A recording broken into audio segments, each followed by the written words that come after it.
Dictation गति 100 शब्द प्रति मिनट स्टार्ट।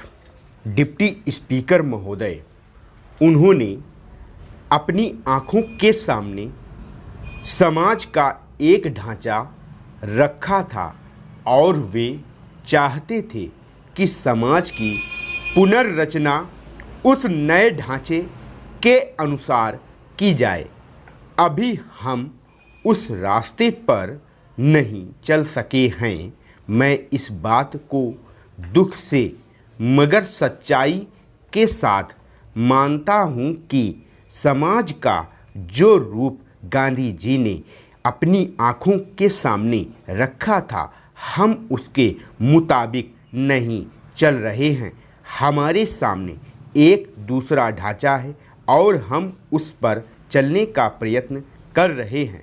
मैं यह नहीं कहना चाहता कि उसमें से कौन बेहतर है और कौन बुरा।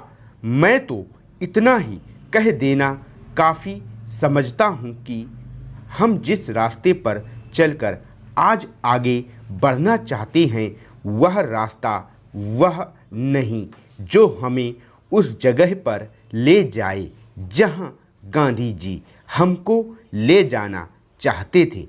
हम अगर उसके ठीक विपरीत रास्ते पर नहीं तो कम से कम कुछ अगल बगल या कुछ दूसरी तरफ तो ज़रूर जा रहे हैं। हो सकता है कि हमारी आंखें आहिस्ता आहिस्ता खुले और फिर हम सीधे रास्ते पर आ जाएं। आज देश में जो रचनात्मक काम हो रहा है, उसकी मैं बड़ी कीमत इसलिए लगाता हूँ कि फिर कभी हम उस रास्ते पर आ सकेंगे।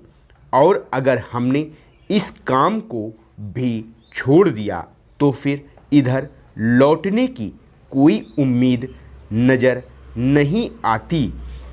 इसलिए मैं चाहता हूँ कि हम इस रचनात्मक काम को पूरे बल और ताकत के साथ आगे बढ़ाते जाएं। बहुत ज़माना हुआ जब एक अंग्रेज़ यहाँ आया था। वह बड़ा विद्वान था। उनकी किताबें अब भी चल रही हैं। गांधी जी उस समय गांधी खादी और ग्रामोद्योग की बात चला रहे थे।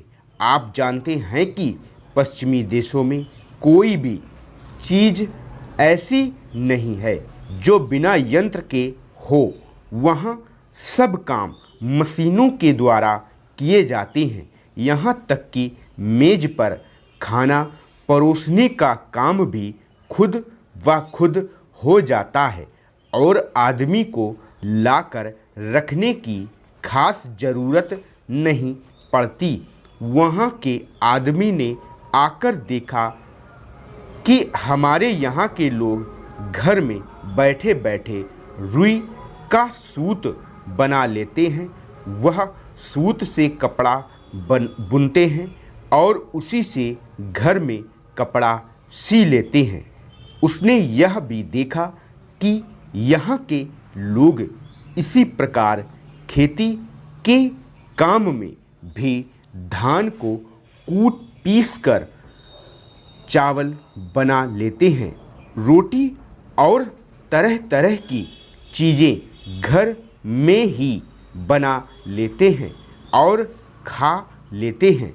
हमारी इन सब चीज़ों को देखकर उसने कहा कि हम इन चीज़ों को अपने यहाँ कायम रखें। अगर पूरी तरह से नहीं तो कम से कम नमूने के तौर पर तो कायम रखें ही।